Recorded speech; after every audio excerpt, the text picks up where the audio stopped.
Merci Monsieur le Président. Monsieur le Président, chers collègues, quelques mots pour rappeler l'importance de cette séance. Toutes les séances des assemblées plénières sont importantes, celle-ci l'est probablement encore plus. Elle présente une acuité particulière puisqu'elle revient à interroger l'ensemble de nos politiques. Donc non, cette séance, Monsieur l'Orphelin, n'est pas expéditive.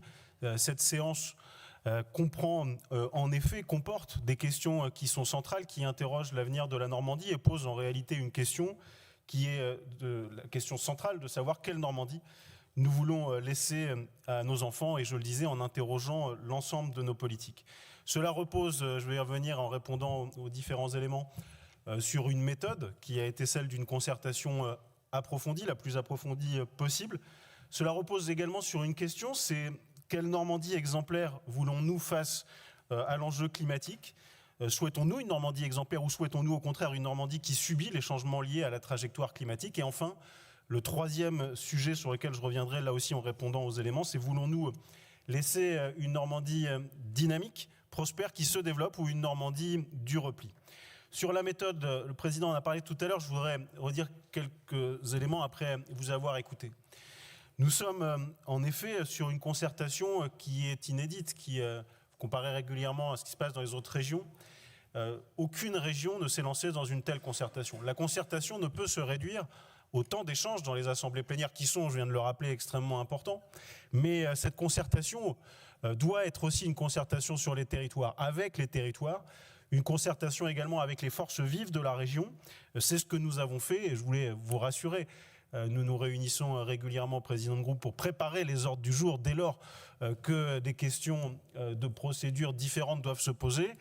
Quand ce n'est pas le cas, nous ne nous voyons pas, mais si vous le souhaitez, et compte tenu notamment de l'ordre du jour beaucoup plus fourni de l'Assemblée plénière du mois de juin, nous nous reverrons dès début juin pour préparer cette Assemblée plénière. Alors certes, la concertation ne permet pas d'aboutir à l'unanimité, c'est impossible sur un sujet aussi important, mais je le crois, en tenant compte des spécificités territoriales, en faisant en sorte d'aller au-delà de ce que la loi impose, nous allons pouvoir, dans cette Assemblée plénière, j'en suis convaincu, aboutir, si ce n'est à un consensus large, au moins à une approbation qui sera la plus forte possible au-delà de cette Assemblée plénière, de la société normande dans son ensemble.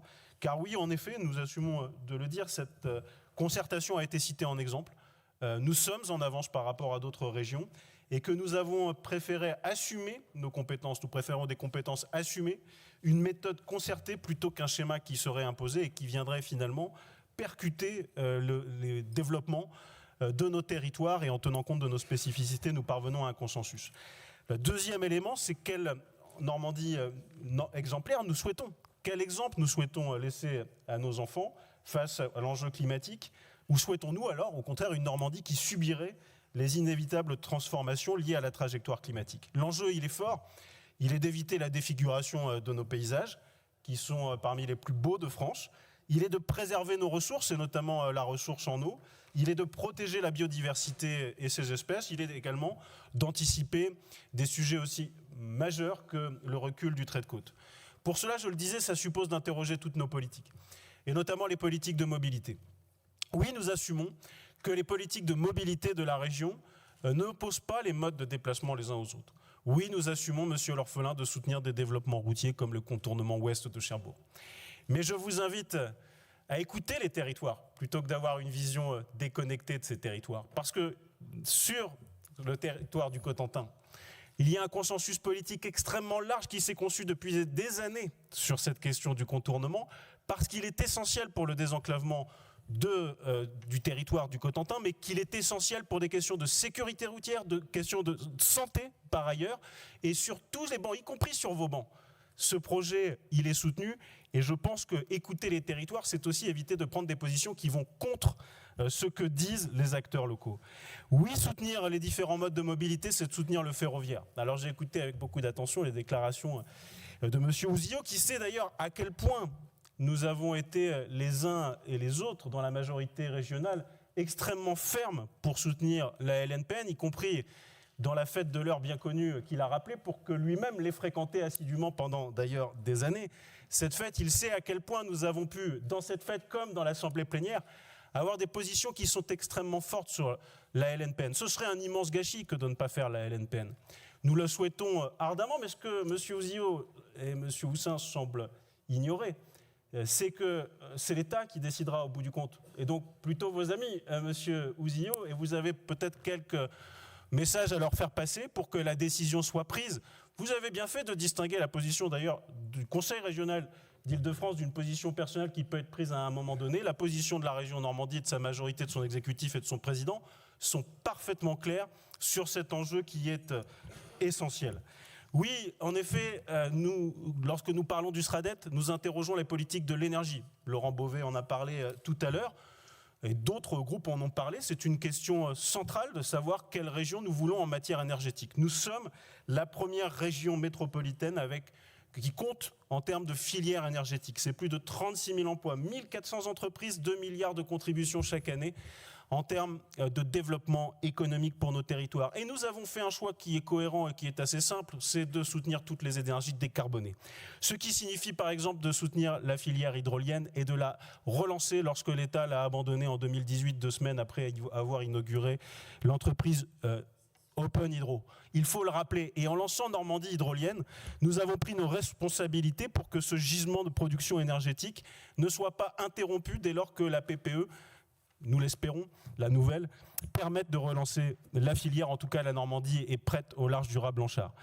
Et nous sommes prêts également au-delà de Normandie hydrolienne avec d'autres entreprises comme les CMN. Le plan hydrogène participe également de cette volonté, vous l'avez rappelé, c'est un choix assumé, comme le plan méthanisation Normandie sur lequel nous avons consacré d'ores et déjà depuis 2016 47 millions. Le nucléaire, oui, c'est une énergie décarbonée que nous soutenons, et je l'ai souvent dit ici, nous avons le nucléaire non pas honteux, mais heureux, fierté assumée de le défendre, comme nous le faisons aujourd'hui à Penly. La région joue pleinement son rôle de chef de file, d'ailleurs, en préparant l'avenir et les formations, qu'elles soient universitaires, qu'elles soient initiales ou qu'elles soient continues, pour soutenir à la fois cette nécessité pour la France, mais également territoriale, et ce formidable levier de croissance, là aussi d'ailleurs soutenu largement au-delà de ces bancs de la majorité régionale, y compris sur les bancs de certaines portions de la NUPS, qui sont soutenus avec force et énergie. Oui, le mix énergétique normand continuera à être soutenu. Enfin, la dernière question, c'est voulons-nous laisser une Normandie dynamique ou au contraire une Normandie du repli ? Concilier le développement économique et la protection de l'environnement, c'est possible dès lors que nous évitons le piège de la décroissance, qui est un vœu caché, ou d'ailleurs très assumé dans certaines déclarations sur les bancs de la NUPS. NUPS dont vous me permettrez, M. Beauvais, de faire une petite allusion, parce que vous avez fait un discours très convaincant sur l'Europe, mais comment allez-vous faire l'an prochain pour défendre une liste d'union sur cette question centrale avec le discours que vous avez tenu? La décroissance n'est pas une option pour la majorité régionale, parce que la décroissance, ce serait le décrochage assuré. Cela reviendrait à jeter à la poubelle tout ce que nous avons construit depuis 2016 et qui permet de renforcer l'attractivité de notre territoire. Oui, le schéma proposé n'est pas un frein à la marche en avant des territoires. C'est un schéma qui vise à poursuivre notre développement, mais en effet à le faire différemment, en conciliant nos objectifs politiques qui sont ambitieux, faire en sorte que la Normandie reste la première région industrielle de France, faire en sorte que la Normandie reste le grenier alimentaire de notre pays en soutenant nos agriculteurs comme nous l'avons fait massivement, plus de 4000 projets soutenus depuis 2016, mais également une ruralité qui jamais n'aura bénéficié autant de crédits pour se développer, avec plus de 360 millions en 5 ans et 482 projets financés dans les villes moyennes. Oui, nous soutenons que la Normandie doit rester une destination touristique les plus prisées de notre pays. Pour cela, nous avons besoin d'un schéma de développement ambitieux, un schéma de développement qui, en effet, tienne compte des impératifs législatifs que nous n'avons pas souhaités. Vous l'avez compris, cette plénière, elle est très importante. Elle interroge nos politiques. Elle nous permet de faire de la prospective, de nous projeter dans l'avenir, de réfléchir à ce que sera la Normandie de nos enfants demain, en évitant les discours apocalyptiques et en évitant les discours de facilité démagogique. Nous avons la ferme conviction que le cap que nous soutenons est le bon et que le schéma que nous proposons au vote de l'Assemblée plénière aujourd'hui permettra de développer ces politiques. Merci.